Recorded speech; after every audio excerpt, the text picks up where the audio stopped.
بسم اللہ الرحمن الرحیم۔ السلام علیکم 6 کلاس عزیز طلباء، امید کرتی ہوں آپ خیریت سے ہوں گے۔ اللہ تعالی ہم سب کو اپنے حفظ و امان میں رکھے۔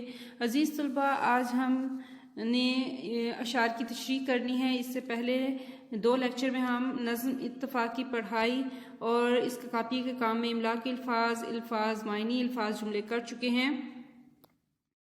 امید کرتی ہوں آپ نے 5 بار پڑھائی بھی کر لی ہوگی۔ الفاظ معنی الفاظ جملے املا کے الفاظ اچھی طرح سے یاد بھی کر لیے ہوں گے۔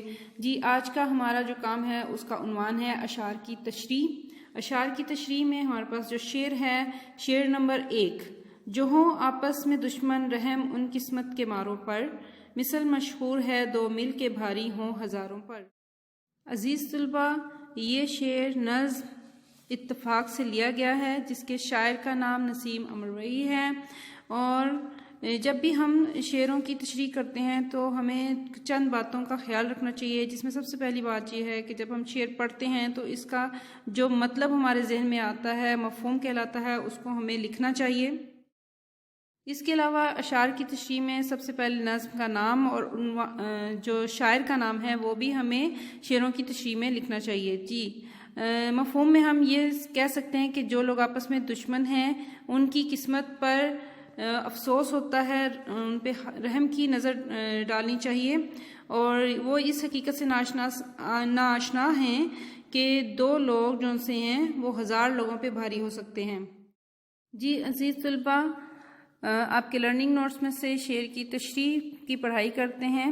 اس شعر میں شاعر کہتے ہیں کہ جو لوگ آپس میں دشمنی رکھتے ہیں اور لڑتے جھگڑتے ہیں، ایک دوسرے کی جان لینے کے لیے تیار رہتے ہیں، ایسے لوگ بد نصیب ہوتے ہیں۔ ان بدقسمت لوگوں پر رحم کی نظر ڈالی جا سکتی ہے۔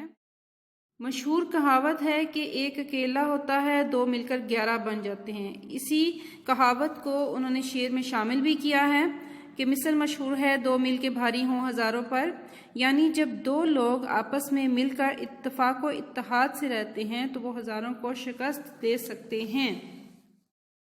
عزیز طلباء، اس شعر کی تشریح سے ہمیں پتہ چلا ہے کہ آپس میں لڑائی جھگڑا جون سا ہے وہ بربادی کا سبب بنتا ہے، اور ایسے لوگ بہت بدقسمت ہوتے ہیں جو ہر وقت لڑتے رہتے ہیں، سکون سے زندگی نہیں گزارتے، اور وہ اس حقیقت سے ناآشنا ہیں کہ جو اتفاق ہے اس کی کتنی برکتیں ہیں، مل کے رہنے کے کتنے فائدے ہیں، اور 2 لوگ جو اکیلے ہوں وہ کسی مشکل میں ایک دوسرے کا ساتھ نہیں دے سکتے، لیکن اگر یہی 2 لوگ مل جائیں تو وہ ہر مشکل کا سامنا بڑی آسانی سے کر سکتے ہیں۔ آج کا ہمارا جو دوسرا شعر ہے اس کی پڑھائی کرتے ہیں۔ شعر نمبر 2 میں ہمارے پاس شعر ہے، سبق دیتی ہے ہر شے زندگی کے کارخانے میں، ملاپ آپس کا ہے سب سے بڑی طاقت زمانے میں۔ اگر ہم اس شعر کا مفہوم دیکھیں تو مفہوم میں ہمیں یہ بات سمجھ آتی ہے کہ دنیا کی کائنات کی تمام چیزیں ہمیں یہ سبق دیتی ہیں کہ اتفاق اور اتحاد جو سا ہے وہ اس دنیا کی سب سے بڑی طاقت ہے۔ عزیز طلباء، نظم کے نام میں ہم اتفاق لکھیں گے۔ شاعر ہمارے جو سے ہیں نسیم امروئی ہیں۔ آئیے لرننگ نوٹ سے اس کی پڑھائی کرتے ہیں، تشریح کی۔ اس شعر میں شاعر کہتے ہیں کہ ہر شے ہمیں اتحاد و اتفاق کا درس دیتی ہے۔ اتفاق میں بہت برکت اور طاقت ہے۔ جو لوگ مل جل کر زندگی گزارتے ہیں، کامیابی ان کے قدم چومتی ہے، اور جو لوگ نااتفاقی سے رہتے ہیں وہ زندگی میں کبھی کامیاب نہیں ہو سکتے، اور اپنے مشکل وقت میں وہ کسی کو اپنی مدد کے لیے نہیں بلا سکتے، جبکہ متحد ہو کر کام کرنے والے ہمیشہ خوش و خرم رہتے ہیں۔